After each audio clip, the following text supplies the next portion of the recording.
Alright everyone, I normally only make my morning videos, and then unless there's something significant breaking, I leave it alone for the day. 4 videos, sometimes 5, but today we've got two stories here that are sort of breaking today, and I figured I would do an afternoon slew. I want to see what's the difference in the number of people who view it, sort of what the comments are like, and stuff like that. So I figured it was time to test this concept out as well.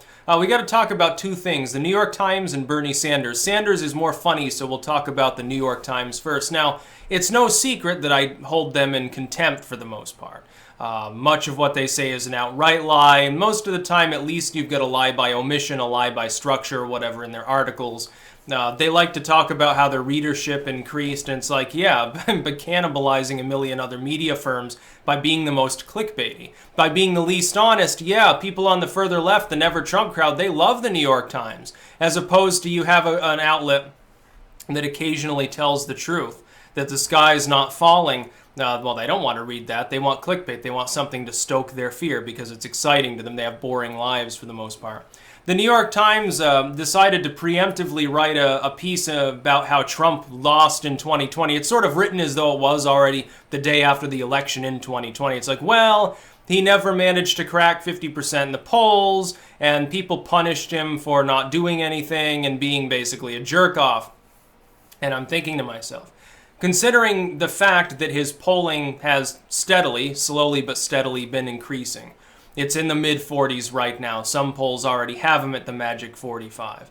Considering the fact that it is by no means assured that there's going to be anything approximating a blue wave in the midterms, despite the fact that polling there in the generic has narrowed considerably as well, despite the fact he's almost sure to get another Supreme Court nominee. And despite the fact that the economy is churning along and people are paying less, this article ignores all of that and says, well, wages are stagnant and blah, blah, blah.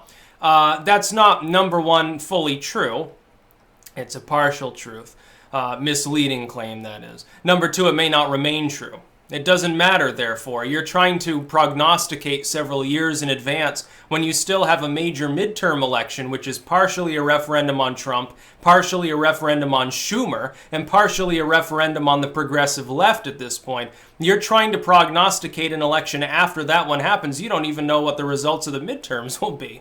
So by all means, go ahead and say Trump loses in 2020. You don't know that. At this point, nobody knows whether he wins or loses. When I give him a greater chance than not of winning, when I say I think he's got a 90% shot in 2020, and again, the New York Times was fantasizing about him losing in the last election until the very last minute. The little thing that they had on their site, and Politico had one too, the little meter reading the election odds showed like 99% chance of a Clinton win, until most of the results were already in the Rust Belt. And then they're like, oh, it's like a 70% chance. It's no longer assured that Clinton wins. And you could watch Cenk slowly deflate on the Young Turks because they were obviously using the New York Times and Politico. And it was all very, very funny. You said there was a 99% chance that Clinton would win. At various times, you put out articles and had people on writing opinion pieces that said there's no chance of a Trump win. It's completely impossible. Clinton has already essentially won. You might as well just let her move into the White House preemptively because you didn't take that concept even seriously that she could lose. Not realizing, of course, polling isn't always entirely right. It was systemically wrong. You're looking at the same polling firms now and you're assuming that all of a sudden they magically changed their methodology. That's one, I think, big mistake. I don't think that they did. I think some of them have maintained it. Quinnipiac notably. I think YouGov's got it right. I think Trump's already around 44, 45. I think that the polling is just lagging behind reality because it keeps getting dragged by polling by groups like the New York Times or CNN that aren't conducting reliable polls. I think you don't have any idea about turnout. I think you underestimate the direction of the economy right now, and I think you by far underestimate the impact of the Korea summit. I think you additionally underestimate the number of Americans that come tax time. This is after the midterms, of course, unfortunately for Trump. After tax time, and people notice, hey, I paid $3,500 less. Oh, I saved $6,000. Oh, I saved $1,200. When they realize the savings, especially those without health care, I think you underestimate how much that might buoy his support. Wages, in that case, potentially be damned for many people. They're like, hey, yeah, I might not be necessarily making much more, but I'm paying less when I do my taxes. That's great. They're saving money. I saw somebody earlier was talking about, oh, well, once inflation comes along because of devaluation, because of this debt spending, that will erase all of your savings. Yeah, maybe so. Then tell the Democrats to start accepting cuts. Tell the Republicans, the never-Trumper, neocon Republicans, to cut military spending. They've had this debate for decades. They've never cut a penny. None of them. Even Ronald Reagan cut not one thing. He just froze spending. Nobody has the balls to cut. Trump's the first one to suggest it seriously. He's the first one to actually reform the regulatory structure. That saves you money. Not enough, but it saves some. Ultimately, yeah, the tax cuts are great. I happen to agree with Rand Paul, Gary Johnson, and people like that. We should have absolutely mixed it with spending cuts.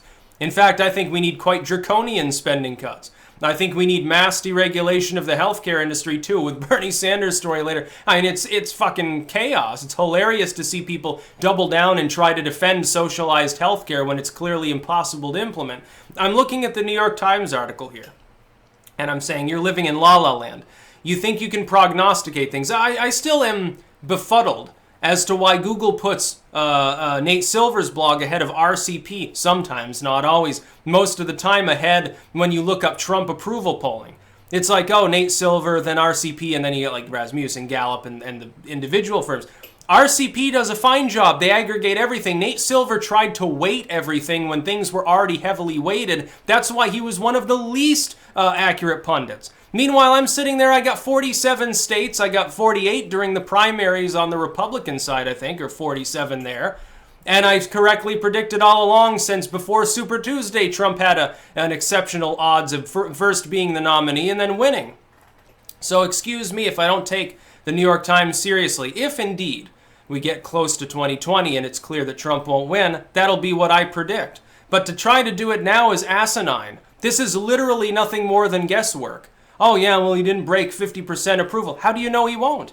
Let's say that tomorrow, let's just have a hypothetical here. Let's say that tomorrow North Korea declares its stockpile, says, yes, we are fully committed to denuclearization. We've already met with Pompeo. U.S. will withdraw some of its troops and assets, and we're giving these to France to dismantle. How much approval do you think he'd gain? I think he'd go up 2 or 3 points easily. I think he'd be at 47 in the aggregate, maybe 48 very quickly. Because foreign policy is a big thing, and he's widely approved of on the economy. If you add foreign policy to that too, if a president is doing well for the economy, and they're not starting wars, they're building peace, they're doing well on foreign policy, what the fuck do you even have to complain about? That would be my point. And by the way, the New York Times and all of your other tabloid rags can spew all of the lopsided propaganda they want. People are starting to tune it out. Over the next couple of years, the alt media will continue to grow rapidly. The old guard media, including your newsprint rag, will shrink. If the New York Times gains readership, it's not gaining new readers that weren't already reading some other magazine. Young people aren't doing that. How many people under 25 do you think are signing up to the New York Times every year? And how many people are displacing them by dying off? No, it's people who have switched to the New York Times because you keep clickbaiting. It's a really good temporary strategy. You're certainly going to outcompete like the Atlantic and all these other groups, newsprint, LA Times or whatever. Yes, absolutely. You can totally devastate them. You're not taking away anyone from my audience. You're not taking anyone from Mal New or Paul Joseph Watson. How many people who pay attention to the alt media, which is rapidly expanding, probably tens of millions of people tuning into us new every single year collectively. How many of those people even care about newsprint? Hell, less than half of them probably have cable. What's cable? Oh, it's where you get your internet service from. It's what allows you to go on YouTube and shitpost on Twitter. You're in delusion. You're in La La Land. And I already said that this would happen. It'd begin. And you're going to keep attacking people. Not just Trump. You're attacking people like me, too. Because we criticize you and because we're right. And we can demonstrate objectively that we're right. Like when we make election predictions, you're probably going to be wrong. According to my estimation, my expectation of Trump winning in 2020 is completely more likely than your delusion, I believe, your fantasy about him losing. The difference between us is this. If it gets close to 2020, and it looks more and more likely Trump will win, you're never going to own up. You're going to cross your fingers and beg and pray, and you're going to tell your friends, no, don't worry, Clinton or whoever, Biden still has it in the bag. Don't worry, just get out and vote, because you got to vote scared, like Uncle Joe says. The difference being, I would be perfectly willing to admit it and say, yeah, Trump's not going to win if it looks like he's not going to win. Because I'm not a partisan, but you are. And because I don't clickbait for a living. Look, I don't make money by spewing out shit that turns out to be false. New York Times, you make your money doing that? That's wonderful for you. Call yourself the tabloid that you are and tell people, hey, yeah, a lot of this is satire and fantasy. Like, it's totally rhetorical. Like, yeah, you shouldn't take it too seriously. You know, we're just trying to make a buck here. We're like the Weekly World News or the Inquirer. We're like the Inquirer 10 years ago.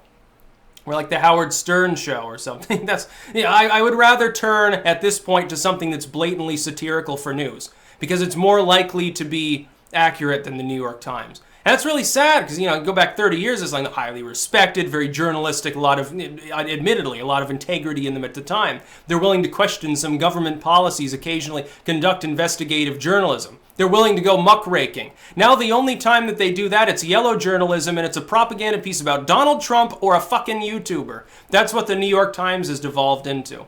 That's about all. Peace out.